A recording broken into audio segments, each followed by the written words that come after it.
नमस्कार,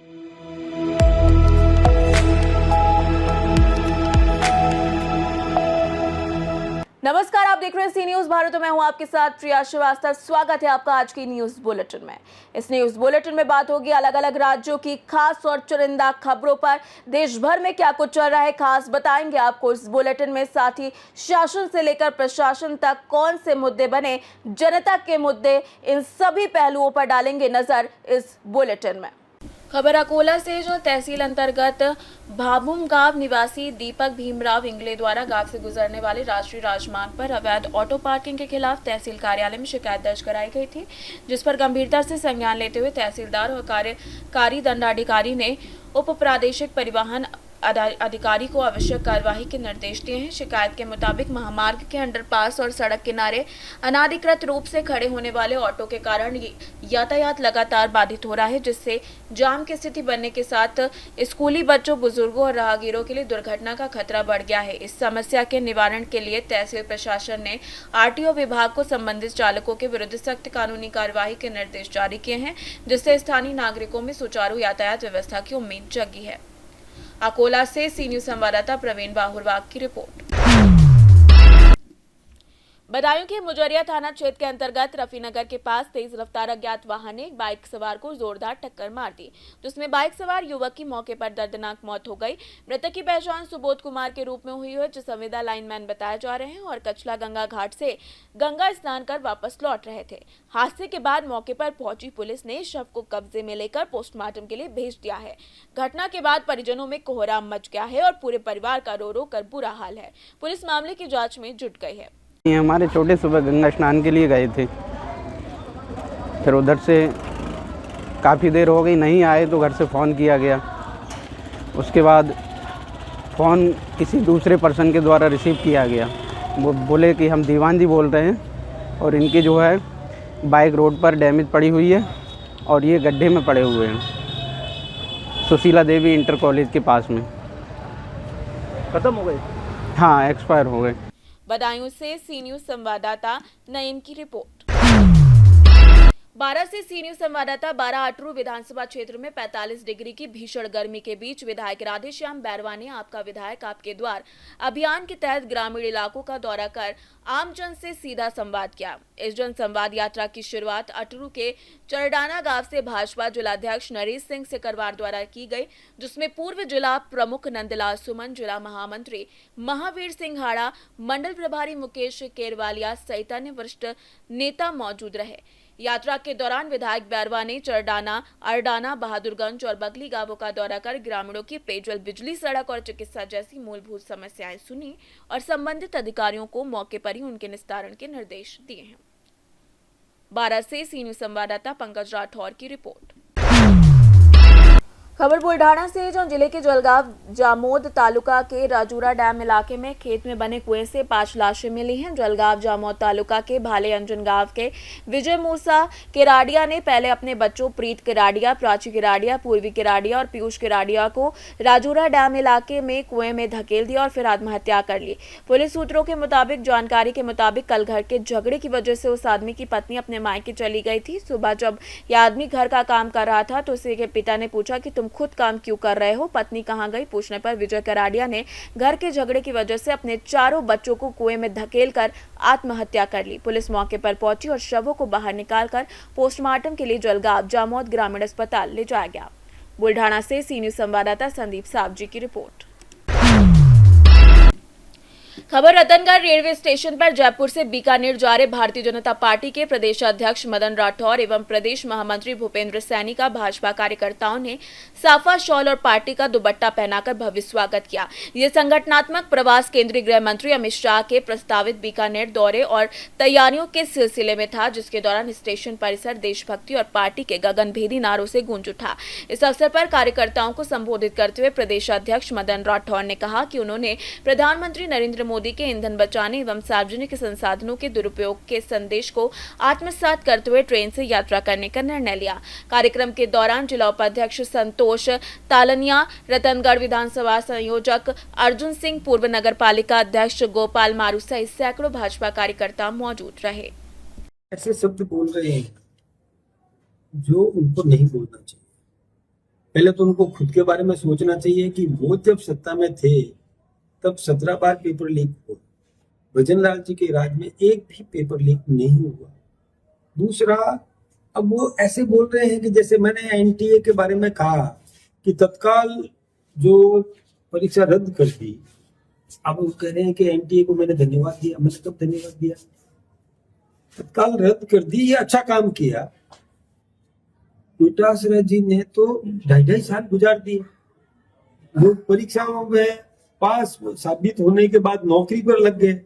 नौकरी पर लगने के बाद 2-2 साल नौकरी कर दी। परीक्षा देने का अभ्यास उनका टूट गया, पढ़ने का अभ्यास टूट गया, फिर से वापस जाना पड़ रहा है, परीक्षा देनी पड़ रही है। उससे तो एनटीए ने ठीक किया ना कि तत्काल परीक्षा रद्द कर दी। रद्द नहीं करते, परिणाम आता, परिणाम आने के बाद कोई दुखी होता है। इससे बढ़िया है कि पहले ही परीक्षा रद्द कर दी तो विद्यार्थी तत्काल परीक्षा दे देगा, उसका अभ्यास टूटने नहीं दिया। यथाशीघ्र तारीख भी घोषित कर दी, परीक्षा के लिए उनके आने जाने का खर्चा भी देने का काम कर दिया, परीक्षा केंद्र भी सुनिश्चित कर दिए और परीक्षा हो रही है, दोबारा परीक्षा की व्यवस्था कर दी। तो ये बात मैंने कही तो उन्होंने कह दिया कि मैंने एनटीए को बधाई दी। बधाई ये कहाँ से शब्द लाते हैं? वो अपने मन से जोड़ रहे हैं और मेरे मुंह में ठूसने की कोशिश कर रहे हैं। ये विटासरा जी को ऐसा नहीं करना चाहिए। विटासरा जी को पहले अपने गिरेबान में झांक करके देखना चाहिए कि उनके समय में क्या हुआ था। आज भजनलाल जी पर क्या आरोप लगा सकते हैं? वो क्या, कहाँ पेपर लीक हुआ राजस्थान के अंदर? ये जो अभी पेपर लीक जो हुआ है इसका नीट का, शुरुआत केरल से। केरल में हमारी सरकार नहीं है। चूरू से सी न्यूज संवाददाता धनपत की रिपोर्ट। उत्तर प्रदेश के चंदौली निवासी युवक राजकुमार बच्ची, जो सोशल मीडिया पर कलेक्टर स्वप्निल वानखेड़े को फॉलो करता था, उसने मिलने और फोटो खिंचवाने की चाहत में विशेष रूप से दतिया कलेक्ट्रेट पहुंचा, जहां अचानक तबीयत बिगड़ने से वो अचेत होकर गिर पड़ा। उस समय कलेक्ट्रेट में टीएल बैठक चल रही थी, जहां युवक की गंभीर स्थिति को देखते हुए कलेक्टर ने तत्काल स्वास्थ्य टीम और प्रशासनिक अमले को सक्रिय कर उसे जिला अस्पताल में इमरजेंसी वार्ड पहुंचाया। डॉक्टरों के मुताबिक युवक को हृदय संबंधी परेशानी थी, लेकिन प्रशासन की तत्परता से उसकी स्थिति सुधर गई। आज सोमवार को रेगुलर मीटिंग चल रही थी, तब एक सूचना आई कि युवक को हार्ट अटैक जैसा कोई बीमारी हुई है, हार्ट अटैक हुआ है या कुछ तो दिक्कत हुई है। तत्काल हमने सीएमएचओ को, सिविल सर्जन को बाहर भेजा और उसके बाद उन्होंने युवक को रेफ़र कराया और वो अस्पताल पहुंचाया। वो सेफ़ है, स्टेबल है, अस्पताल में अभी ट्रॉमा सेंटर में भर्ती थे। बाद में ये जानकारी आई कि वो जो युवक है वो यूपी से लगभग 600 किलोमीटर दूर यहाँ दतिया में कलेक्टर से मिलना चाहते थे। उनके परिजनों ने या उनके दोस्तों ने उनको बताया कि आप कलेक्टर साहब से मिल के आइए, तो इसके लिए वो आए थे। 3 दिन से वो इंतज़ार कर रहे थे ऑफिस खुलने का। शायद शुक्रवार शाम को आए थे और सोमवार को ऑफिस खुलने का इंतज़ार कर रहे थे, जबकि मैंने उनको बोला भी कि बंगले पे आ सकते थे, वहाँ भी मिल सकते थे या किसी कार्यक्रम में भी मिल सकते थे, लेकिन उनका कहना था कि ऑफिस में मैं सर आपके साथ फ़ोटो लेना चाहता हूँ, इसलिए वो इंतज़ार कर रहे थे सोमवार का। अभी हमने अस्पताल जाके उनकी तबीयत देखी, स्वस्थ है और भगवान से कामना करते हैं कि वो स्वस्थ रहे, अच्छे रहे। जय हिंद। दतिया से सी न्यूज संवाददाता नितिन दांतरे की रिपोर्ट।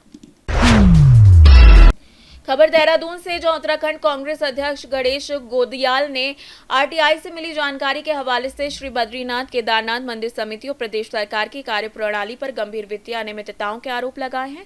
गोदियाल का कहना है कि समिति में पहले से ही पर्याप्त कर्मचारी होने के बावजूद कार्यक्रमों और नियमों के विपरीत की गई निजी नियुक्तियां की गई हैं, उन्हें गलत तरीके से भुगतान किया गया है। इसके साथ ही उन्होंने 4 धाम यात्रा को पूरी तरीके से ऑनलाइन होने के बाद डिजिटल के बजाय नगद भुगतान किए जाने के तर्क पर कड़ा सवाल किया। उन्होंने मांग की कि श्रद्धालुओं द्वारा चढ़ाया गया धन केवल धामों की व्यवस्था और विकास पर खर्च होना चाहिए, इसलिए सरकार इसे पूरे मामले की निष्पक्ष जांच कर दोषियों पर कार्यवाही करे। जोशी हैं, उन्होंने भी कई रुपए खर्च किए हैं अपनी यात्रा में। इसके साथ साथ भाजपा के कई नेता आरएसएस के भी नेता हैं और खुद हेमंत त्रिवेदी ने भी हज़ारों रुपए वहाँ पर खर्च कर दिए। तो किस तरह से देखते हैं कि खुद पे ही खर्च किया जा रहा है जो मंदिर का दान है? देखिए, हेमंत द्विवेदी तो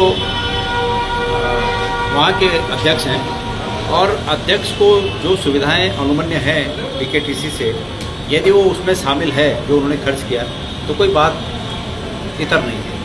ये अलग बात है कि मैं वहाँ जब अध्यक्ष रहा तो मैंने समिति के एक भी पैसे से कभी अपने लिए रहने का बंदोबस्त या जो भी सुविधाएं हैं उसका बंदोबस्त मैंने समिति के पैसे से कभी नहीं किया, न मैंने कभी 1 रुपये तनख्वाह ली। ये अलग बात है कि सबके अपने अपने मन की बात है। मैंने तो इस रूप में उस पद को लिया कि मुझे भगवान की सेवा करने का अवसर मिला। लेकिन ये बहुत गंभीर बात है कि भाजपा के तमाम नेता मंदिर समिति की कॉस्ट पर यात्रा कर रहे हैं, भगवान के दर्शन भी मंदिर समिति की कीमत पर कर रहे हैं। ये बहुत ही गौर करने वाली बात है।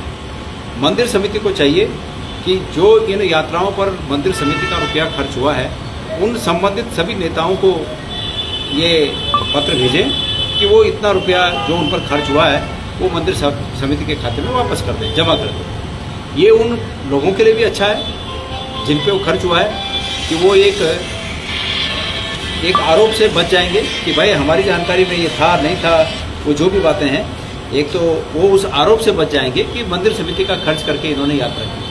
तो इसलिए मेरी राय है कि वो सब लोग मंदिर समिति को लिखें या मंदिर समिति उनको लिखे कि आपके नाम पर इतना पैसा खर्च हुआ है, आप इस पैसे को जमा करें। यही एक रास्ता मुझे नजर आता है। और आगे से भाजपा के नेता ये उम्मीद न करें कि उनकी यात्रा और भगवान के दर्शन भी वो मंदिर समिति के खर्च पर करें। जिस तरह से उत्तर प्रदेश में सड़कों पर नमाज पर प्रतिबंध लगाने की बात की गई है, और उत्तराखंड में भी धामी ने भी कहा है कि धामी सरकार हर मोर्चे पर फेल हो गई है, हर मोर्चे पर फेल है।